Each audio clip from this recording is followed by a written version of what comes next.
تو ہم اس دو راہ پہ کھڑے ہیں، یہ راستہ بھی ہمارے سامنے ہے، انا ہدینا السبیلا اما شاکرا و اما کفورا، کفران کا راستہ بھی، شکران کا راستہ بھی، خیر کا راستہ بھی، شر کا راستہ بھی، اور ہم یہاں کھڑے اور ہمیں مکمل اختیار دیا گیا ہے۔ ان آنکھوں سے ہم شہوات اور جو ہے وہ تلذذ نفسانی حاصل کر سکتے ہیں، اور ان نگاہوں سے ہم قرآن کے حرف بھی پڑھ سکتے ہیں۔ ہماری آنکھوں کو کوئی نہیں روکتا۔ اس زبان سے تلاوت کلام بھی ہو سکتی ہے، اس زبان سے گالی گلوچ بھی کیا جا سکتا ہے، کوئی روکنے والا نہیں ہے ہمیں۔ ان ہاتھوں سے ہم کسی دکھیے کے سر پہ ہاتھ بھی رکھ کے، کسی یتیم کے سر پہ شفقت کا ہاتھ رکھ کے اس کی ڈھارس بھی بنا سکتے ہیں، اور ان ہاتھوں کو جبر کا ہاتھ بنا کے کسی کا حق بھی غصب کر سکتے ہیں، ہمیں کوئی روکنے والا نہیں ہے۔ ان اٹھتے ہوئے قدموں سے ہم مسجد کا راستہ بھی دیکھ سکتے ہیں، اور شراب خانے کو بھی انہی قدموں سے اٹھ کے ہم جا سکتے ہیں، ہمیں کوئی روکنے والا نہیں ہے۔ لیکن ہمیں بتا دیا گیا ہے، کوئی امر مخفی نہیں رکھا گیا، ہمیں ایک ایک چیز بتا دی گئی، اس کا انجام کیا ہے، اس کا انجام کیا ہے۔ یہ راستہ جو تمہیں سہل سہل دکھائی دے رہا ہے، جس میں تلذذ نفس ہے، جس میں تمہیں راحت مل رہی ہے، جس سے تمہیں قرار مل رہا ہے، تو اس کا نتیجہ یہ ہے، اور یہ تمہیں جو کٹھن لگتا ہے، اس کا نتیجہ یہ ہے۔ لیکن منزل پانے کے لیے تمہیں کٹھن راہ تو اختیار کرنا ہی پڑے گا، مشکل راستہ تو تمہیں اختیار کرنا ہی پڑے گا۔ ام حسبتم ان تدخلوا الجنہ، کیا تم سمجھتے ہو کہ جنت میں یوں ہی چلے جاؤ گے؟ فرمایا تم سے قبل جن لوگوں نے جنت کا راستہ اختیار کیا، مستہم الباساء والضراء وزلزلوا، انہیں مشکلوں کی بھٹی میں ڈالا گیا، آزمائشوں میں مبتلا کیا گیا، انہیں جھنجھوڑ کے رکھ دیا گیا، حتیٰ کہ وقت کا نبی بھی پکار اٹھا، متی نصر اللہ، مالک تیری مدد کب آئے گی؟ پھر ہم نے کہا بس ہماری مدد آیا جا رہی ہے۔ تو اس منزل تک پہنچنے کے لیے راستے میں طائف بھی آئے گا، بدر بھی آئے گا، احد بھی، خندق بھی، اور تبوک بھی آئے گا۔ یہ مشکل کٹھن راہوں سے گزر کے تم آسانی ڈائریکٹ مدینے نہیں پہنچو گے، راستے میں مکی کی گلیاں بھی آئیں گے۔ تو یہ تمہیں سہنا پڑے گا، اپنے نفس پہ جبر کرنا پڑے گا، مشکل حالات سے گزرنا پڑے گا، حالات کے آبلوں سے اپنے پاؤں کو، اپنے جو ہے وہ کانٹوں کو اپنے آبلوں سے سراب کرنا پڑے گا۔ ان دکھوں سے گزر کے تم منزل آشنا ہوگے، یہ نہیں ہو سکتا ہے۔ تو یہ تمہارے لیے تمہارے رب نے یہ دنیا کے زندگی کا اسلوب رکھا۔ حضرت ابراہیم کی زندگی دیکھ لیجئے، کن کن آزمائشوں سے اللہ تعالیٰ نے ان کو آزمایا۔ سب سے پہلے کیا وہ شعوری طور پہ باطل کی نفی کرتے ہیں؟ انہوں نے کہا کہ میں ان بتوں کی پوجا نہیں کر سکتا، اللہ اکبر۔ پھر اس کے بعد جبر کے خلاف کھڑے ہوتے ہیں، کہا نہیں کھڑا ہو سکتا، نمرود کے سامنے کھڑے ہو گئے۔ پھر کہا کہ اب ہم امتحان لیتے ہیں کہ کیا وطن چھوڑتے ہیں اللہ کے لیے؟ وطن چھوڑنے کے لیے تیار ہو گئے، وادی غیر ذی زرع میں اپنی اور اپنی اولاد کو چھوڑ دیا۔ پھر اتنا مشکل امتحان ڈالا گیا ان پر، اگر کو ہمالیہ پہ بھی ڈالا جاتا اس کا بھی پتا پانی ہو جاتا۔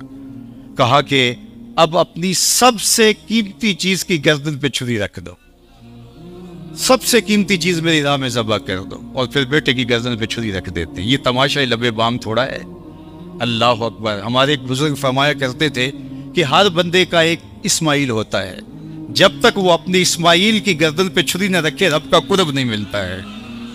وہ دیکھے اس کا اسماعیل کون ہے، کائنات کی کون سی محبوب ترین چیز ہے جو اپنے رب کے لیے وہ چھوڑتا ہے۔ اور اگر کہا جائے تو کیا وہ واقعتاً عملاً چھوڑنے کے لیے تیار ہے؟ اللہ یہ دنیا ہم سے چھڑانا نہیں چاہتا، ہمارا امتحان لینا چاہتا ہے۔ کہا بس کر ابراہیم، تیرا امتحان پورا ہو گیا، تو نے واقعی خواب پورا کر دکھایا۔ ہم نے تیرے بیٹے کو تجھ سے نہیں لینا تھا، اللہ اکبر، لیکن تیرا امتحان لینا تھا، تو سرخرو ٹھہرا، تو کامیاب ٹھہرا۔ اب ہم تیرے نشانوں کو باقی رکھیں گے قیامت تک، اللہ اکبر، تیری سنت کو باقی رکھیں گے۔ آج ہم گزرتے رستے میں آ رہے ہیں، اور اللہ نے قرآن مجید میں آگے جا کر اِنَّ هَٰذَا لَهُوَ الْبَلَاءُ الْمُبِينُ، یہ بہت بڑا امتحان تھا، اور آگے چل کے کیا کہا؟ سلام علی ابراہیم، میرا رب ہو گیا، ابراہیم تیرے اوپر سلامتی نازل۔ تو یہ ہم سڑکوں سے گزرتے ہیں، جانور لوگ لیے جا رہے ہیں، ایک ہجوم ہے، تو بے ساختہ زبان سے نکلتا ہے سلام علی ابراہیم، ابراہیم تیرے اوپر سلامتی نازل ہو۔ تو نے بھی حد کر دی، قربانی دینے کی، ایثار کی، اللہ کے لیے سب کچھ چھوڑنے کی اور ترک کرنے کی، تو پھر ہم نے بھی جو تجھے اعزاز دیا، قیامت تک جو ہے وہ تیرے نام کے میلے لگے رہیں گے۔ تو صوفیاء نے بھی اپنے نفس کی گردن پہ چھری پھیری، اپنی خواہشات کو ذبح کیا، سب کچھ ہونے کے باوجود ترک کیا۔ ان کا فقر جو ہے وہ اضطراری نہیں تھا، ان کا فقر اختیاری تھا، اور یہ فقر اختیاری حضور کی میراث ہے۔ اللہ محبوب سے کہتے ہیں محبوب اگر تم چاہو تو یہ بطحہ مکہ سونے اور چاندی کا بنا دے. جو جواب میں عرض گزار ہوتے ہیں مالک ایک دن فاقہ ملے ایک دن کھانا ملے. جس دن فاقہ ملے صبر کر کے دکھاؤں اور جس دن کھانا ملے مالک اس دن تیرا شکر کروں. تو اختیار ہونے کے باوجود اس کو جو ہے وہ حضور نے اختیار فرمایا. تو صوفیاء نے بھی جو ہے وہ اس زندگی کو اختیار کر کے اپنے لیے ایک سادہ اور ایک مشکل زندگی کا راستہ اختیار کر کے اپنے نفس پہ جبر کیا. پھر میرے رب نے کہا کہ میں پھر تمہیں اب مرنے نہیں دوں گا, تمہیں حیات طیبہ دوں گا. پھر آئیے اقبال کے اس شعر کی طرف. فطرت ہستی شہید آرزو رہتی نہ ہو, خوب تر پہ کر کی اس کو جستجو رہتی نہ ہو. موت کو سمجھا ہے غافل اختتام زندگی, یہ ہے شام زندگی صبح دوام زندگی. فلا نحیینہ حیاتا طیبہ, کہا کہ ہم ان کو حیات طیبہ دیتے ہیں پھر ان کو مرنے نہیں دیتے. عرش فرشتے بانگا ملیاں تے مکے پہ گیا شور, بلے شاہ سا مرنا نہ ہی گور پیا کوئی ہو. فلا نحیینہ حیاتا طیبہ, ہمیں ستھری زندگی پاکیزہ زندگی نہ ختم ہونے والی زندگی انہیں دیتے ہیں. وہ پھر مر کے بھی جو ہے وہ زندہ ہوتے ہیں, اور جو اللہ جل شانہ کے وعدوں پر صبر نہیں کر پاتے وہ زندہ رہ کر بھی مردوں کی طرح ہوتے ہیں. تو میں اور آپ نے یہ سوچنا ہے. دیکھیے صوفیاء کی زندگی ہمارے لیے عملی نمونہ ہوتا ہے. میں تو اکثر دیکھتا ہوں آراس پہ عمومی طور پہ بزرگوں کی کرامات پر ہی زیادہ بات ہوتی ہے. میں کرامات کا منکر نہیں ہوں, یہ بات ذہن میں رکھیے.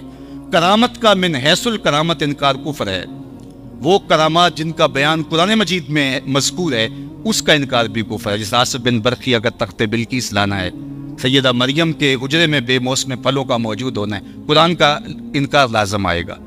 اگر حدیث متواتر میں کسی کرامت کا ذکر ہو تو اس کا انکار بھی کفر ہوگا, لیکن وہ ہے نہیں. احادیث مشہورہ ہیں, احادیث احاد ہیں, ان کا انکار گمراہی ہے. اس طرح بزرگوں کی جو مسلمہ بزرگ ہیں ان کی کرامات کا انکار کرنا بھی محرومی ہے. تو کرامت کا انکار نہیں ہے, لیکن یہ بات ذہن میں رکھیے کرامت اللہ کے ولی کی عزت افزائی تو ہوتی ہے, لیکن ولی کی معرفت کرامت سے نہیں ہوتی. کیونکہ کرامت اور استدراج کے اندر فرق عام آدمی محسوس نہیں کر پاتا. یعنی کرامت ہر وہ خرق عادت امر جو عادتاً نہ ہوتا ہو, وہ بغیر کسی سبب سے ہو تو اس کو قدرت الہی کہتے ہیں. اور وہ اعلان نبوت سے قبل نبی کے ہاتھ سے ظہور پذیر ہو جائے تو اسے ارہاس کہتے ہیں. اعلان نبوت کے بعد ہو تو معجزہ کہتے ہیں. اور وہی اگر امتی کے ہاتھوں سے, ولی کے ہاتھوں سے ہو تو وہ کرامت کہلاتی ہے. اور کسی صالح کے ہاتھوں سے ہو تو معونت, اور اگر کسی فاسق و فاجر کے ہاتھوں سے ہو تو اسے استدراج کہتے ہیں.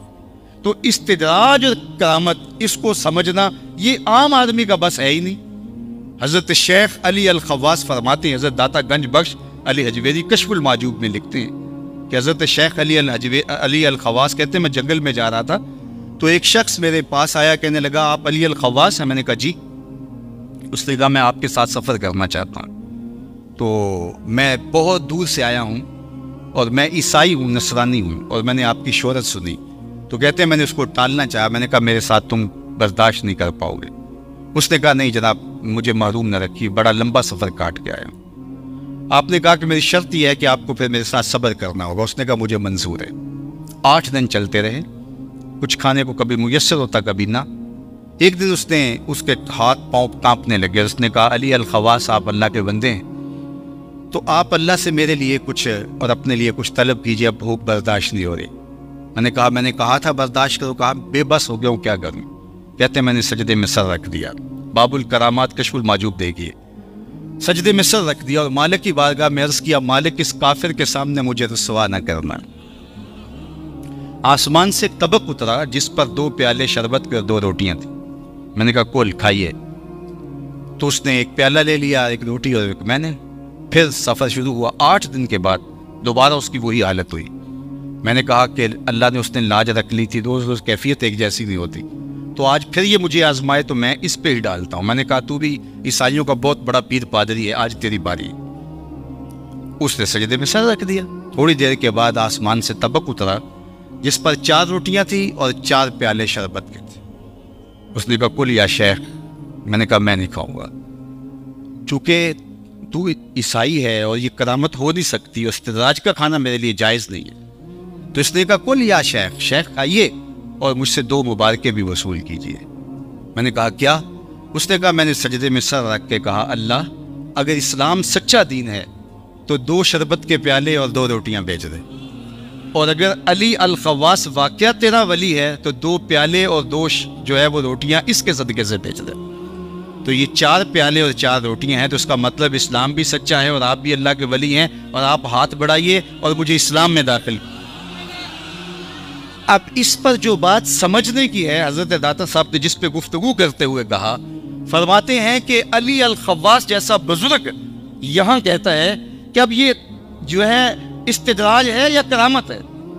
اللہ اکبر! تو کہا یہ بہت باریک فرق ہے، اس کو ہر بندہ محسوس نہیں کر سکتا، تو میں اور میرے اور آپ کے لیے یہ معیار ہی نہیں ہے۔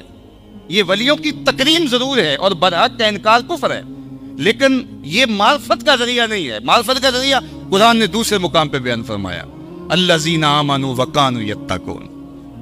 امام غزالی نے، امام رازی نے یہ فرمایا، قوت نظریہ اور قوت عملیہ یہ جتنی مضبوط ہوگی، بڑی اونچی ہوگی، اس قدر ہی جو ہے وہ اللہ کا بڑا ولی ہوگا، اور پھر اس کا نظریہ بھی اتنا مضبوط ہوگا، اور پھر اس حساب سے اس کے منصب کے اعتبار سے اس کے تقوی کا معیار بھی اس کے مطابق ہوگا۔ عام مومن کے لیے تو فرمایا گیا بالخصوص قرب قیامت میں کہ دین کے 10ویں حصے پر بھی عمل کر لیا تو کافی ہو جائے گا، لیکن ان لوگوں کا جو خواص ہیں تو ظاہر ہے کہ ان لوگوں کا جو ہے وہ امتحان بھی اتنا بڑا ہوگا۔ حضرت امام محمد بن حنبل بیٹھے تھے تو ایک خاتون آئی، کہا حضرت ایک مسئلہ پوچھنا چاہتی ہوں۔ کہا پوچھئے۔ کہا میں سوت کاٹتی ہوں اور بازار میں بیچتی ہوں، کبھی کبھی بادشاہ کی سواری گزرتی ہے اور اس کے ساتھ سونے کی شمع لیے ہوئے خدام بھی ساتھ ساتھ ہوتے ہیں، تو میں نے اس روشنی کے اندر میں بھی سوت کاٹ لیتی ہوں، مجھے بتائیے میرے لیے وہ جائز ہے؟ تو امام احمد بن حنبل کہنے لگے، خاتون اپنا تعارف کرواؤ، تم کون ہو؟ اس نے کہا حضرت سائل کی ذات نہیں پوچھی جاتی، مسئلہ ہے جو ہے بھی بتا دیجئے۔ کہا بعض مسائل ایسے ہوتے ہیں سائل کی حیثیت سے مسئلے کی نوعیت بدلتی ہے، تمہیں بتانا پڑے گا تم کون ہے۔ اس نے کہا میں بشر حافی کی ہمشیرہ ہوں۔ فرمایا خاتون تمہارے لیے جائز نہیں ہے۔ تو جتنا مرتبہ اونچا ہوگا اس حساب سے اس کے تقوی کا معیار بھی وہی ہوگا۔ اعلیٰ حضرت امام اہل محبت امام شاہ احمد رضا خان فاضل بریلوی علیہ رحمہ ایک دعوت پہ گئے، تو انہوں نے جو ہے وہ مختلف چیزیں رکھی، تو تھوڑا سا شوربہ بھی تھا اس میں، تو آپ نے شوربے کا گھونٹ لیا اور اتنا لذیذ تھا، جی چاہا کہ یہ شوربہ پی لوں۔ صاحب خانہ کو بلایا، کہا اگر اجازت دو تو یہ شوربہ پی سکتا ہوں؟ اس نے کہا کہ حضرت یہ سب کچھ آپ کے لیے۔ فرمایا نہیں، شوربے کا عرف مشروب نہیں معقول ہے، یعنی جو صاحب دعوت شوربہ رکھتا ہے یہ بطور سالن رکھتا ہے، بطور مشروب پینے کے لیے نہیں رکھتا، تو میں چونکہ عرف سے ہٹنے لگا ہوں تو مجھے آپ سے اجازت لینا پڑے، چونکہ اگر میرے دیکھا دیکھی سب عرف سے ہٹ جائے تو شوربہ تو اس حساب سے تیار ہی نہیں ہوتا، تو اس لیے آپ کو شرمندگی ہوگی۔ اللہ اکبر! میں اور آپ اپنے رویے دیکھیں، اپنا طرز زندگی دیکھیں، ہمارے بزرگ جن کا آج نام ہے ان کی احتیاطیں دیکھیں۔ امام اعظم ابو حنیفہ علیہ رحمہ یہ تھے بزرگ، یہ تھی ولایت، یہ تھے صوفیاء۔ آپ نے کسی سے قرض لینا ہے، دروازے پہ دستک دی، پیچھے آ کے دھوپ میں کھڑے ہو گئے، کسی نے کہا حضرت سایہ دیوار کا پڑ رہا ہے تو آپ یہاں رک کے انتظار کیجئے صاحب خانہ کا۔ کہا جس سے قرض لینا ہو اس سے نفع لینا ہی تو سود ہوتا ہے، میں اس کی دیوار کے سائے کا نفع بھی نہیں لینا چاہتا۔ تو یہ تھے وہ صوفیاء، اور میں سویر سے لے کر شام تک اپنی زندگی دیکھوں کہ میں جو ہے وہ اپنی ذات کا، اپنے ساتھ جڑے ہوئے دین کا، اپنے ساتھ جڑی ہوئی طریقت کا، اپنے ساتھ جڑی ہوئی سیاست کا، اپنے ساتھ جڑے ہوئے دوستوں کا کیسے نفع اٹھاتا ہوں اور زندگی ہماری کیسی چل رہی ہے۔ تو صوفیاء ہمیں یہ بتاتے ہیں کہ اپنی زندگی کو احتیاط کے ساتھ، اپنی زندگی کو پورے حزم کے ساتھ گزارو، یہ تمہاری خاموشی جب مؤثر ہو جائے گی تو پھر تمہاری تقریر بھی مؤثر ہو جائے گی۔ تو اس لیے وہی بات جہاں سے شروع ہوئی بات وہاں آ کے ختم ہوتی ہے کہ جس شخص کی خاموشی نفع نہیں دیتی اس کی تقریر بھی نفع نہیں دیتی۔ ہمارے بزرگوں کی خاموشیوں نے تبلیغ کی ہے اور ہماری تقریریں بے اثر ہو کے رہ گئی ہیں۔ اس لیے اقبال نے ایک موقع پہ تو پھر آخر میں یہی کہا، خاموشی گفتگو میری، بے زبانی ہے زباں میری۔ اور سیدنا علی المرتضیٰ نے فرمایا جب عقل کامل ہو جاتی ہے پھر گفتگو کم ہو جاتی ہے۔ ظاہر ہے پھر انسان کا کردار بولتا ہے، انسان کا رویہ بولتا ہے، اور ہمارے اسلاف نے یہی کیا، اور ان کی نظریں اٹھی اور 99 لاکھ کافروں کو کلمہ توحید پڑھا دیا۔ اور ہماری چینلوں پہ پھیلی ہوئی اور مختلف ذرائع سے پھیلی ہوئی تقریریں کانوں کے تلذذ کے علاوہ کچھ باقی نہ بچا، اس لیے کہ اس کے پیچھے جو ہے وہ ہمارے کردار کا زور نہ رہا۔